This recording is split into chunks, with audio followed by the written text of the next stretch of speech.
কও তুমি। নমস্কাৰ। ইয়া যে মুস্তাফা কামাল আজাহাৰী ই মানে কি কম, ইয়াতকৈ আৰু বেয়া মানুহ আমাৰ অসমত নাই। ই শয়তান হয়।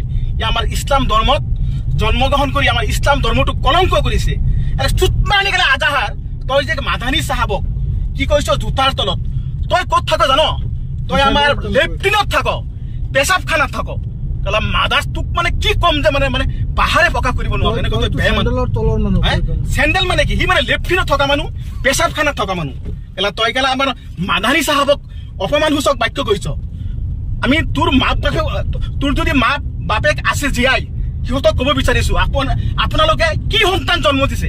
এনেকুৱা জাৰক সন্তান জন্ম দিছে যিজনে আমাৰ কি কম ইছলাম ধৰ্মীয় লোকসকলৰ হাত স্বৰূপ বুলি ক'ব লাগিব। হাত স্বৰূপ তেখেত আমাৰ ইছলাম ধৰ্মীয় গুৰু বুলি ক'ব লাগিব। তেখেতক অপমান কৰিছে, গতিকে এতিয়া আমি সহ্য কৰিব নোৱাৰো। তাক আমি কৰজোৰে অনুৰোধ জনাইছো, সেই সমাজক, সেই শয়তানটো যিটো সমাজত থাকে সেই সমাজৰ মানুহক আমি কৰজোৰে অনুৰোধ জনাইছো যাতে তাক সেই সমাজৰ পৰা বৰখাস্ত কৰে আৰু একগোৰে কৰি দিয়ে। সেইটো আমাৰ অনুৰোধ। ধন্যবাদ। নমস্কাৰ, আসসালামু আলাইকুম। আমাৰ সকলো অসমবাসীক আমি জনাব লৈছো যে মুস্তাফা কামাল আজাহাৰী মাদাৰ চুদে আমাৰ সংখ্যালঘু গুৰু সমাজৰ যোনটো মাদানী চাপ এইজনক কৈছে অপপ্ৰচাৰ বুলি কৈছে। এইজনক আপোনালোকে কি কয়? আপোনালোকে এইজনক বিভিন্ন ধৰণৰ গালাগাস্তি দি পেলাই মোবাইলত কমেণ্ট কৰক। আসসালামু আলাইকুম।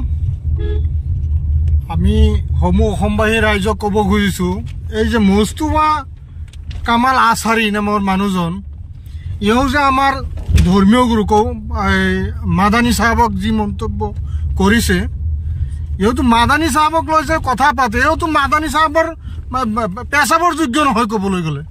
তাৰ নিচিনা মানুহে আকৌ আমাৰ এনেকুৱা মানুহৰ ওপৰত মন্তব্য দিয়ে নেকি? সি কি মানুহ? সি এটা মস্ত শয়তান, বন্ধ বদমাছ চালা।